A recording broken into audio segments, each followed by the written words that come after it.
Hurricane Norman. Here with an update is Greg the Weather Mime. Okay, it's gonna be cold.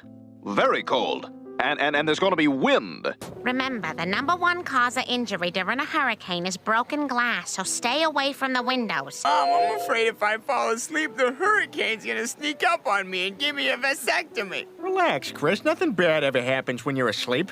In fact, sometimes good things can happen. Right this way, everyone. Bless you for helping us, Father. It's God's wish, my dear. All right.